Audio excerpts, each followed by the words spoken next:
Dans le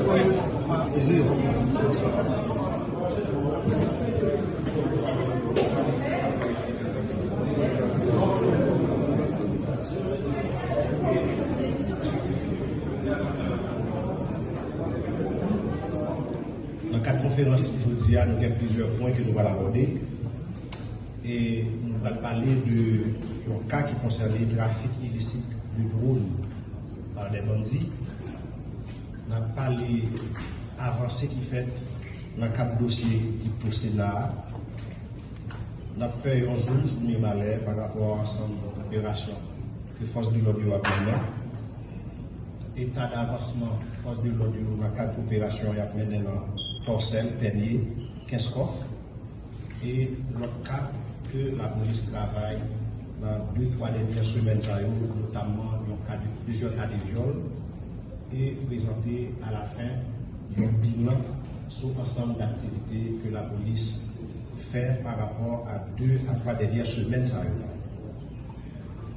Ça dans le cadre partenariat que force de police haïtienne avec force de police dominicaine gagnent pour lutter contre les crimes transnationaux.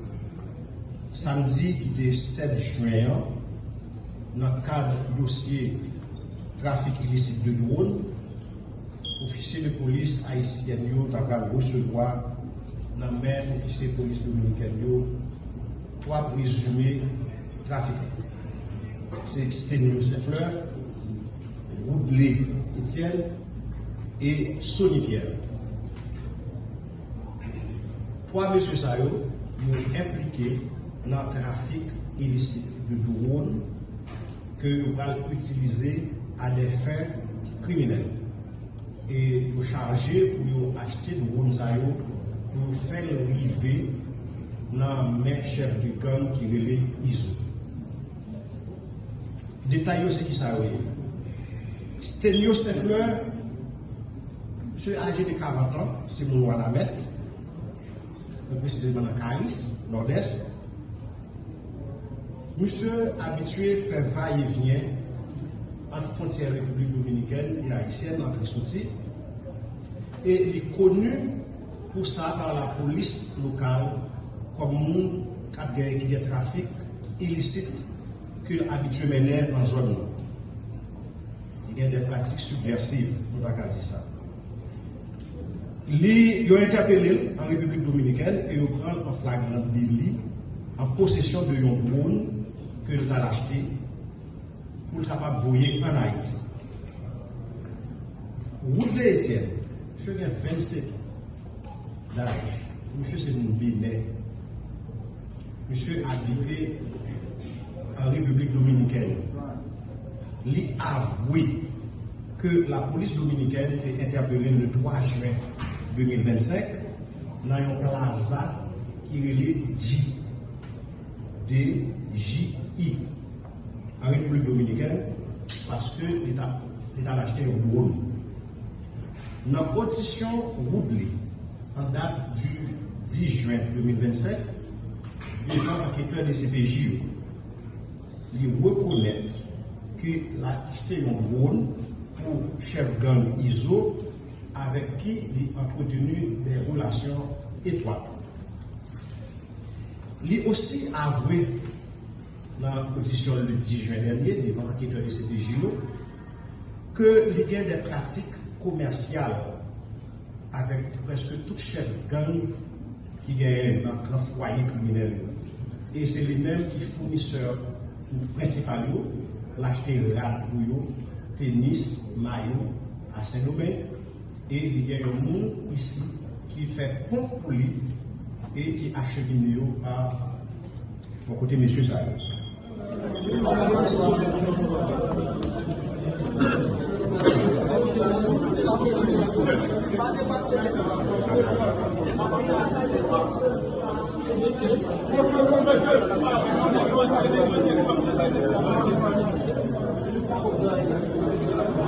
Excusez au numéro de téléphone qui c'est 36 19 alors 36 51 92 65.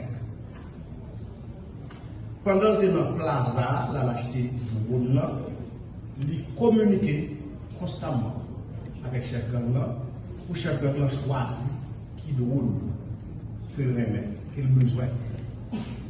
Effectivement, ce qui a été fait.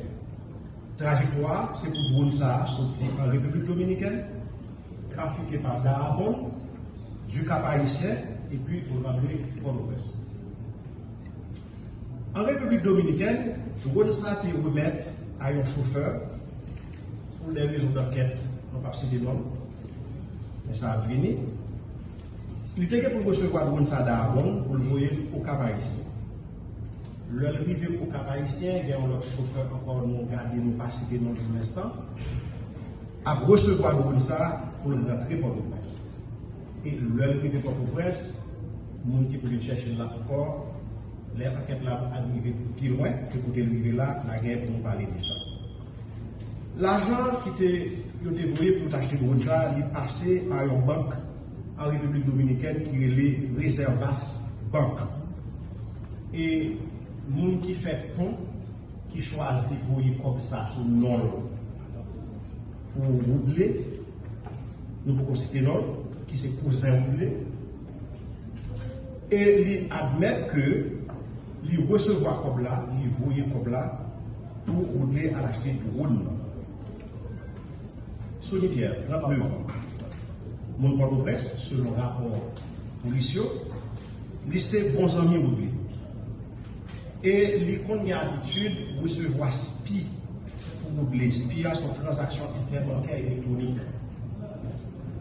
Et sous compte bancaire en République dominicaine, pour acheter tout ça, utiliser dans notre foyer Gambie, tout ça a besoin en termes d'articles, etc.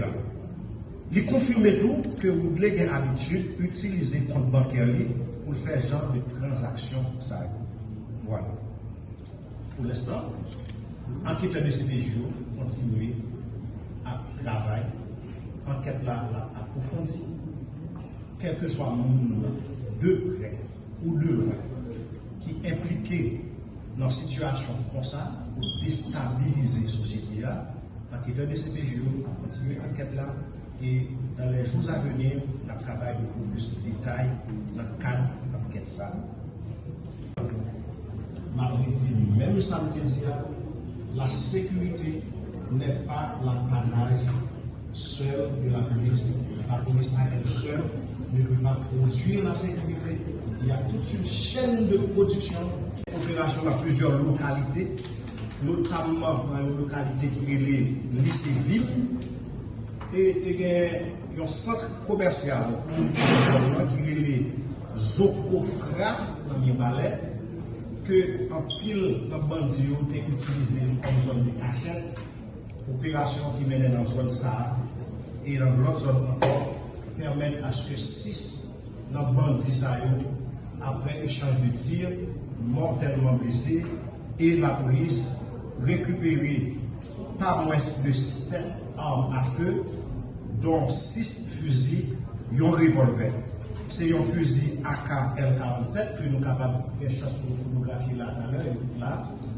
C'est un fusil Jamzoula AK-L47 74, pays d'origine fusil ça c'est Israël. Un fusil WASR 10, numéro série c'est A15-15-73-16, pays d'origine c'est Roumanie. Un fusil shotgun, Escort Magnum, numéro série c'est 05-15-57, pays d'origine c'est Turquie. Un fusil Draco, un fusil Arsenal, un fusil T65, un pistolet SAR, 6 chargeurs de différents calibres, 5 téléphones portables qui permettent enquêteurs avancer pour permettre qu'on ait une relation interne de comment ça fait, qui est impliqué, qui parle, qui dit, qui est information. Ok, tout ça va dire là, et il y a écrit sur eux qui permettent de identifier sans problème. Pas oublier, nous, situation payante fait force de l'audio obligée à la fois sur tous les fronts. Et c'est la même situation à Kinskov, plus précisément à Fursi, pendant une opération force de l'audio menée, pas moins de 2 armes rivé saisi. C'est un fusil Zarya modèle Z15, numéro série c'est ZX 200-196. Il y a l'autre fusil 22 modifié. 2 espaces, force de l'ordre délogé bandit là-dedans. C'est l'école nationale Soukaï, pour les gens qui connaissent zone ça bien, et il y a l'autre zone qui est relée de Lodge, pour les gens qui connaissent zone.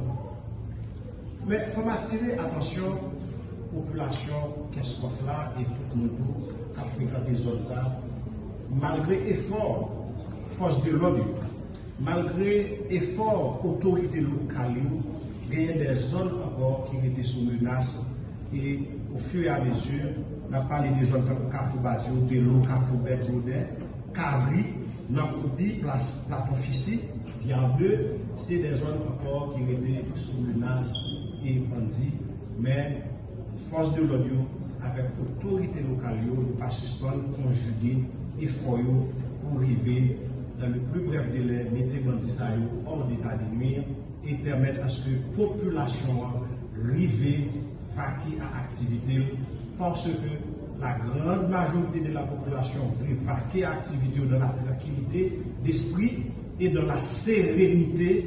Il revient maintenant à cette grande majorité de conjuguer efforts avec force de l'ordre pour permettre à ce que calme, avec sérénité, qu'il a cherché à y arriver joindre.